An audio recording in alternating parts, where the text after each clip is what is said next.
Hello and welcome. Today, we're going to learn about a powerful tool in algebra, the quadratic formula.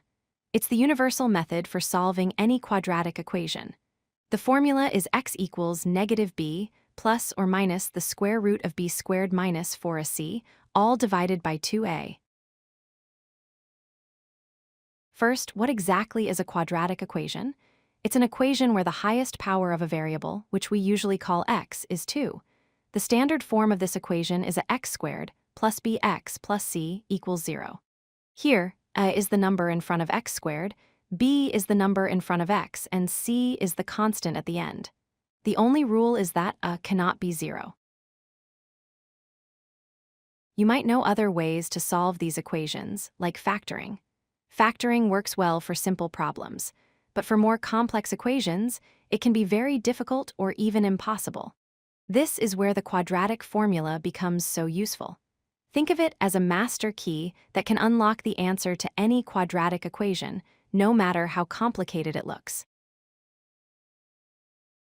Here it is again in all its glory. The quadratic formula.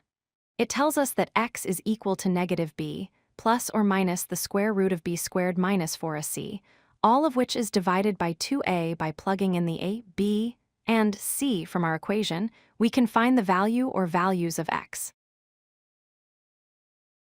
Let's focus on one special part of the formula, the expression under the square root sign.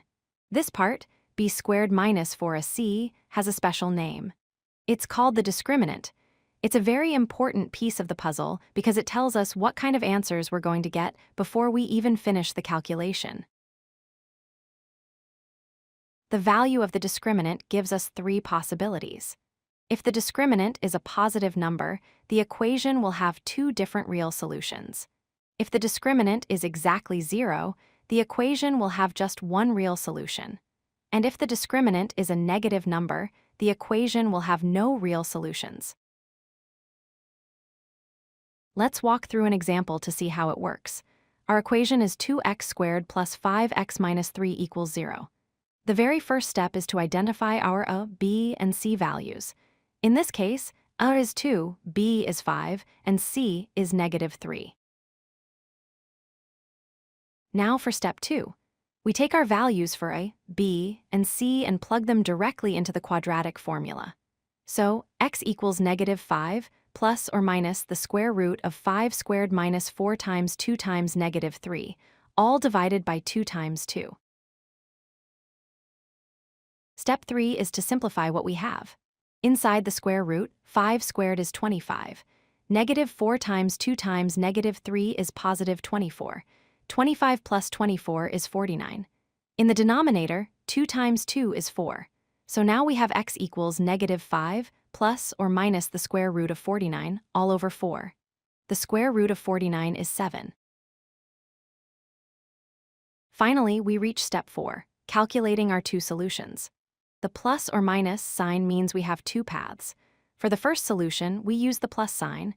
Negative 5 plus 7 is 2, and 2 divided by 4 is 0.5.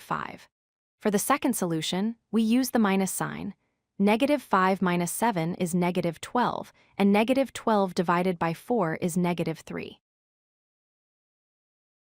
So let's recap the key points. The quadratic formula is a universal solver for any equation in standard quadratic form. The process is always the same. First, identify a, b, and c, then check the discriminant if you want a hint about the number of solutions.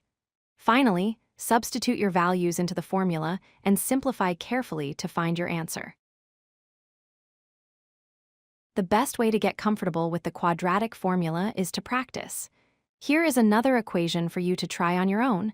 X squared minus 8x plus 12 equals 0.